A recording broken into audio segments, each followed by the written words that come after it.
Welcome to our channel. இன்றைக்கி நம்ம வீடியோவில் நம்ம ஜவ்வரிசியை வச்சு ஒரு சிம்பிளான ஸ்வீட் ரெசிபி எப்படி பண்ணுறதுன்னு பார்க்க போகிறோம். நார்மலாகவே நம்ம ஜவ்வரிசியை வச்சு பார்த்திங்கன்னா நம்ம வந்து பாயாசம் அந்த மாதிரிலாம் பண்ணியிருப்போம். கொஞ்சம் டிஃப்ரெண்ட்டாக இந்த மாதிரி பண்ணி கொடுங்க. குழந்தைங்கள்லேருந்து பெரியவங்க வரைக்கும் எல்லாருமே ரொம்ப விரும்பி சாப்பிடுவாங்க. இது எப்படி பண்ணலான்றது நம்ம ஃபுல் வீடியோவில் பார்த்து தெரிஞ்சுக்கலாம் வாங்க.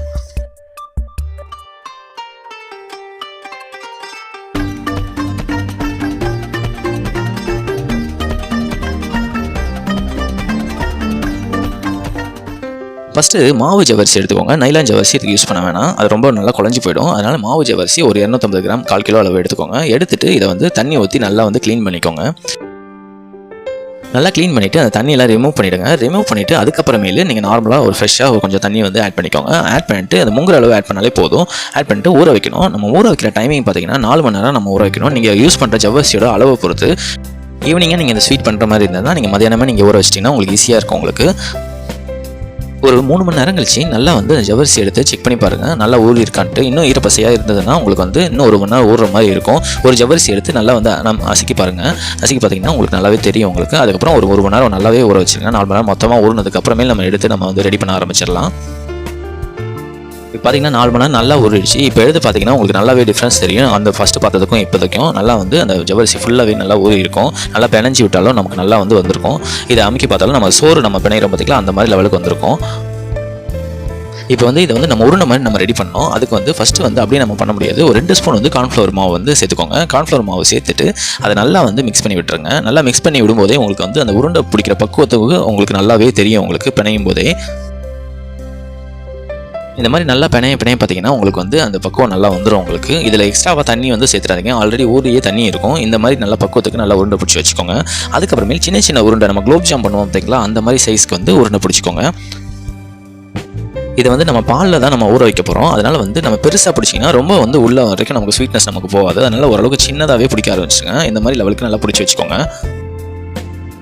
நெக்ஸ்ட் வந்து பால் வந்து நல்லா காய்ச்சி ஆற வச்ச பால் வந்து ஒரு 1 லிட்டர் வந்து சேர்த்துக்கோங்க. சேர்த்துட்டு அதை வந்து இன்னும் நல்லா வந்து கொதிக்க விடுங்க.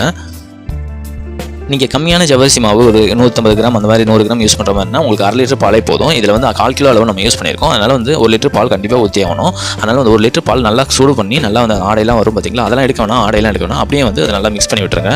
நல்ல ஒரு டேஸ்ட்டாக இருக்கும். அது பால் இந்த மாதிரி நல்லா கொஞ்சம் நல்லா வத்திருக்கும். அப்போ தான் உங்களுக்கு வந்து திக்னஸ் நல்லாயிருக்கும் அந்த பால் சாப்பிடும்போது. இல்லைனா வெறும் நார்மலாக சுட வச்ச பால் இது பண்ணுற மாதிரி இருக்கும். அதனால் நல்லா வந்து இந்த மாதிரி திக்னஸாக வர வரைக்கும் நல்லா வந்து ரெடி பண்ணிவிட்டு அதுக்கப்புறமே நம்ம ரெடி பண்ணி வச்சிருந்த உருண்டை எல்லாத்தையும் ஒன்று ஒன்றா சேர்த்துருங்க.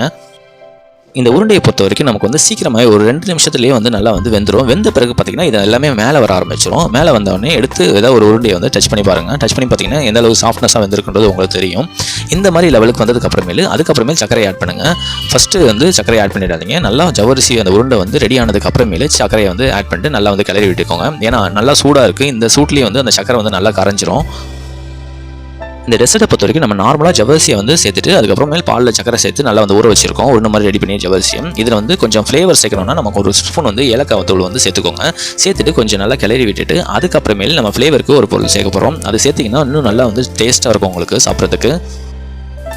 நீங்கள் வீட்லேயே அரைச்சி வச்சிருந்தாலும் சரி, கடையில் வந்து 10 ரூபா பாக்கெட் இருக்கும் பார்த்தீங்களா, அதை வாங்கினாலும் சரி, அதுலேருந்து ஒரு 2 ஸ்பூன் வந்து பாதாம் பவுடர் வந்து சேர்த்துக்கோங்க. அப்படி இல்லைன்னா நீங்கள் வீட்லேயே நீங்கள் அரைச்சி வச்சிருந்தாலும் அதை கூட நீங்கள் சேர்த்துக்கலாம். சேர்த்துட்டு இதை வந்து நல்லா வந்து மிக்ஸ் பண்ணிக்கோங்க. இதை சேர்க்கறதுனால நல்ல ஒரு ஃப்ளேவரும் கொடுக்கும். அதே சமயம் கொஞ்சம் கலர்ஃபுல்லாகவும் இருக்கும். குழந்தைங்கள்லேருந்து பெரியவங்க வரைக்கும் எல்லாருமே ரொம்ப விரும்பி சாப்பிடுவாங்க. இந்த பாதாம் பவுடர் ஆட் பண்ணிட்டு நல்லா அந்த சூட்லேயே நல்லா வந்து இந்த மாதிரி கிளறி விட்டுக்கோங்க. அப்போ தான் வந்து உங்களுக்கு அந்த ஜவ்வரிசி உள்ள வரைக்கும் நமக்கு அந்த ஃப்ளேவர் வந்து நல்லா போயிருக்கும். இப்போ இந்த மாதிரி லெவல் வந்ததோடனே நீங்கள் வந்து சர்வ் பண்ண ஆரம்பிச்சிருங்க. எப்போவுமே ஒரே மாதிரி நீங்கள் ஜவ்வரிசி வச்சு ஸ்வீட் ரெசிபி பண்ணாமல் இந்த மாதிரி கொஞ்சம் டிஃப்ரெண்ட்டாக ட்ரை பண்ணி சாப்பிட்டு பாருங்கள். எல்லாருமே ரொம்ப விரும்பி சாப்பிடுவாங்க. இந்த வீடியோ பிடிச்சிருந்தா நீங்களும் வீட்டில் ட்ரை பண்ணி பாருங்கள். மறக்காமல் லைக், கமெண்ட் அண்ட் சப்ஸ்கிரைப் பண்ணிவிடுங்க. தேங்க்யூ.